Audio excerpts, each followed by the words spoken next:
So magandang umaga sa inyong lahat mga kapaps. Welcome back na naman sa ating munting channel, Paps Rabbitry Philippines.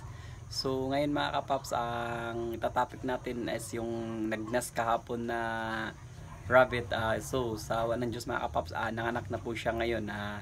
Kahapon pinakita ko kahapon yung paggagawa niya ng nest sa kanyang box. Tapos nagtanggal na rin siya ng balahibo kahapon. So kagabi or kaninang madaling araw is nagbaby na po siya. Kaya yun yung titingnan natin ngayon mga paps. I-check natin siya kasi napaka-importante yun kasi baka may namatay or may hindi nakapagdidi. Mangangamoy yun dun mga kapaps, no.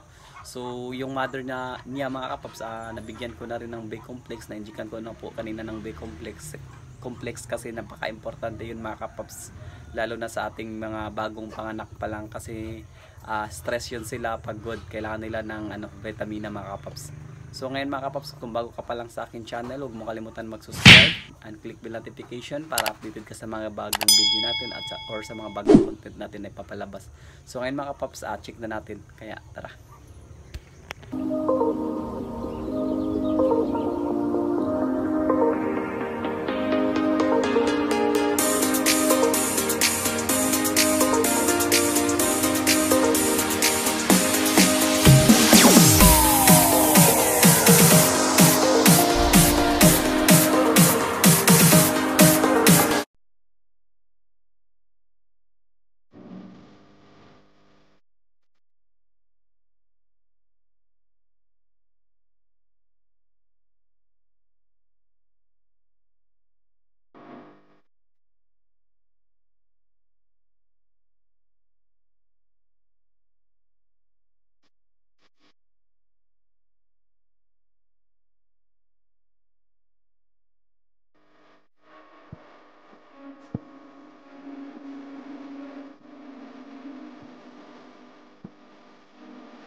So yun mga kapaps, no, dito tayo ngayon. Yung mother niya or yung mother doe natin is nagpapahinga po siya mga kapaps. Yan, ito yung mother doe niya mga kapaps, no.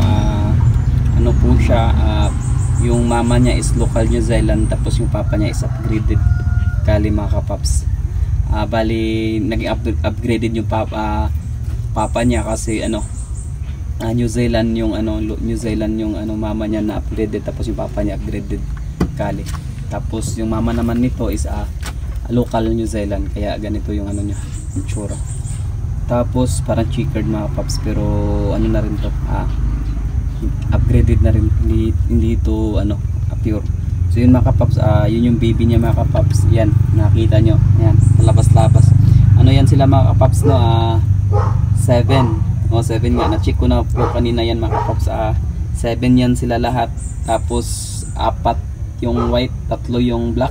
So check natin ulit din mga paps kung 7 nga ba talaga, kasi baka lang ako baka may hindi lang ako nakita kanina mga kapaps, no.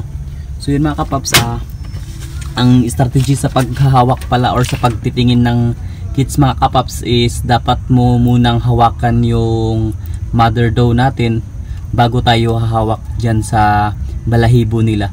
Tapos isa mga kapaps, yun nga yung sabi ko sa unang vlog ko, bawal po hawakan yung baby natin hanggat wala pa po siyang balahibo, kasi napaka-importante yun mga kapaps, no, para hindi po tayo magkakaproblema or hindi papatayin ng kanyang ina or padidiin siya, kasi minsan pag may naamoy sa kanyang anak na parang iba sa kanya ay hindi niya pinapadidi or pinapatay niya or nilalabas na sa kanyang nest mga kapaps. Hindi ko naman sinasabi na lahat ng mother doe is ganun, pero yun lang yung ano ko mga kapaps, no, ma-assure para in case na magkakaroon kayo ng ganun na ano is mangyari kayo ng ganun is hindi po tayo magkakaproblema. So yun mga kapaps, ito yung mother doe natin. Ang ginagawa ko mga kapaps, hinihimas-himas ko muna siya. Pero yung unang vlog ko mga kapaps, pinakita ko din is napaka-importante din yun. Kung gusto mong hawakan yung kits niya, basain mo muna ng tubig yung kamay mo bago ka maghawak sa mother natin. Nasa unang video yung mga kapaps, no. Tapos pag magkaroon na po ng balahibo yung kamay mo, dahil basa yung kamay mo, pwede mo na hawakan kasi may balahibo yung kamay mo. Tapos ito as bawal po hawakan mga kapaps kasi ano, wala namang balahibo yung kamay ko. Bali hinawakan ko lang yung dam para yung amoy ng dam is lilipat dito. So yun mga kapaps, check natin sila. Yan, healthy sila ngayon mga kapaps, no. Binilang ko to kanina mga kapaps, 7 to mga kapaps. Yan, 7 kits yan kanina. Bali may dalawang nagmana sa kanyang mama. Tapos may pure white, may black, 3. Hindi naman totally black to mga kapaps, no, kasi minsan pag lumaki siya is magiging brown. Ang brown kasi mga kapaps, ganito yung kulay pag maliit pa. Tapos pag lumaki na yan is magiging brown or dark color. Kasi hindi pa 100% na pure black yan mga kapaps, no, kasi kahit ganyang kulay yan mga kapaps, sa tingin mo is black pero hindi yan mga kapaps. May tendency pa na mag brown yan. So yun mga kapaps, 7 yan sila. Sa ngayon hindi pa natin nakikita yung ano niya mga kapaps, gender ng ating kids kasi bawal pa po. After 1 week or 15 days, check natin yan ulit mga kapaps. Update ko kayo kung ano yung ano niya, gender nila. So yun mga kapaps, no, yan, healthy sila, natutulog sila ngayon. Tapos hindi lang tayo tatagal dito mga kapaps kasi bawal po disturbuhin yung mga mother or kids mga kapaps, baka ma-stress po sila. Kaya yan, alis na po tayo. So yun mga kapaps, no, yan, nakikita nyo na. So yun yung mother niya mga kapaps, at ito yung ano, kids mga kapaps. So kahapon nga, yung sabi ko nga kahapon mga kapaps, ito yung nag-baby kahapon. Yan, ito yung nag-baby kahapon mga kapaps. Yan, yun yung baby niya, yan dyan. 10 yan sila lahat mga kapaps. Chinek ko na rin kanina, nakapag-baby na po. So yun mga kapaps, isali ko na lang or isabay ko na lang din yung ibang rabbit natin mga kapaps, no. Yan po sila mga kapaps. Meron tayong mga iba't ibang lahi mga kapaps. Ito yung upgraded New Zealand mga kapaps. Yan, white, upgraded to mga kapaps, no. Yan, ang laki nito mga kapaps, 3 months pa lang. Tapos ito yung mga kapaps, upgraded Palomino yung papa niya, F1 Palomino. Tapos yung mama naman niya is upgraded New Zealand mga kapaps. Hindi siya mga kapaps, no, totally na pure Palomino kasi may dugong New Zealand siya na upgraded. So yun mga kapaps, ito yung local New Zealand mga kapaps. Kaya naging local New Zealand kasi hindi ko na trace yung niya. Ginatawag kasi mga kapaps na local is yung rabbit is hindi mo trace yung mama at saka papa niya. Kasi wala kang identity sa kanila or wala kang sa kanila record about sa kanyang parents or sa mga lululula.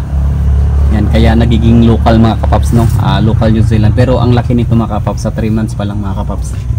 Tapos ito mga kapaps, kaya naging upgraded kasi may identity tayo sa kanila mga parents.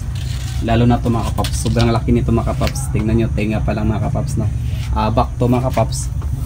Yan, back yan mga kapaps. Tapos meron din tayong mga dito mga kapaps, maliliit. Meron din tayong maliliit dito mga kapaps, no. Hindi malaki. Kaya yan, nalaki na. So meron din tayo dito mga kapaps, tinatawag namin itong si squirrel kasi yung mukha niya mga kapaps parang squirrel. Yan, tingnan nyo. Ito naman paps, pinanganak to ng February 15. Mag 2 months pa lang nung 15 mga kapaps. 2 months pa lang sila nung 15. February, March, April. 2 months pa lang sila mga kapaps. Ang laki na mga kapaps, no. Yan. Lalaki din to mga kapaps. Tapos Ito yung babae. Kita natin. Ito yung babae mga kapaps. Yan, sarap ng pahinga niya. Ito ang maganda dito mga kapaps, mahaba yung katawan niya. Gagawin din natin tong mother dog in the future mga kapaps. Hintay lang tayo ng 4 na buwan.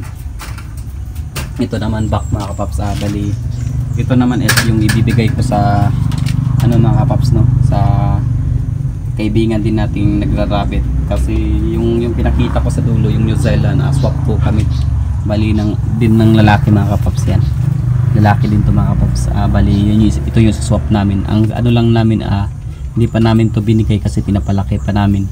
Kasi sa kanya, binigay niya sa kanya is malaki na, nahihiya kami, kaya pinapalaki muna namin yung mga kapaps. Kasi sa kanya, binigay niya mag 3 months, ito naman is kaka 2 months pa lang, kaya ano muna na siya, pahinga muna siya. Tapos ito yung mga local New Zealand natin mga kapaps. Sarap ng pahinga. Ito yung mga orange natin na local New Zealand. Tapos ito yung black, dalawang black na New Zealand at saka isang white. Dito naman is yung isang black niyan is babae. Ito babae. Tapos itong nakahiga is, uy, tayo ka dyan. Para itong nakahiga is ito yung lalaki. Tapos yung nakatayo is babae. Tapos meron din tayong 5 months old na mga magiging future doe mga kapaps. Yan yung mga doe natin na 5 months old. Nung 5 months pa lang nila nung 4 ata. Ngayong 4 pa pala. Magpa 5 months pa lang ngayong 4 mga kapaps. Yan, ang lalaki niyan mga kapaps, no? Tapos meron din tayo dito upgraded Angora mga kapaps. Yan, may upgraded Angora tayo. Ang kapal ng balahibo ng mga kapaps, hindi ko nga nalinisan eh. Yan mga kapaps, na may upgraded Angora tayo mga kapaps. Kapal ng balahibo niyan. Tapos meron tayong upgraded Cali black mga kapaps, kasi yung mama niya is upgraded New Zealand black, kaya ganito yung mukha niya mga kapaps, nagiging black siya. Pero yung papa niya is Cali, tapos yung mama niya is New Zealand black. Pero ang laki nito mga kapaps, tumitimbang to ng lampas 4 na kilo. So yun mga kapaps, no? Yan. So yun mga kapaps, nakita nyo na mga kapaps, no? Sinali ko na rin din sa vlog natin. So yun mga kapaps, hanggang dito na lang muna. Yung mother doe natin mga kapaps, kung ilan yung baby niya. At yun, nagkaroon nga siya ng 7 kids mga kapaps, is naging successful yung birth niya or yung panganganak niya mga kapaps, na wala pong problema. So yun din yung tapos yung mga pops receiver niyan mga paps, at yung ito na kid kung paano ginawa, nasa na rin yan mga paps, nasa mga unang video na rin yan. So hanggang dito na lang muna mga kapaps, no? Hanggang sa sunod na video. Huwag mo kalimutan mag-subscribe mga kapaps, ha. Thank you, bye bye.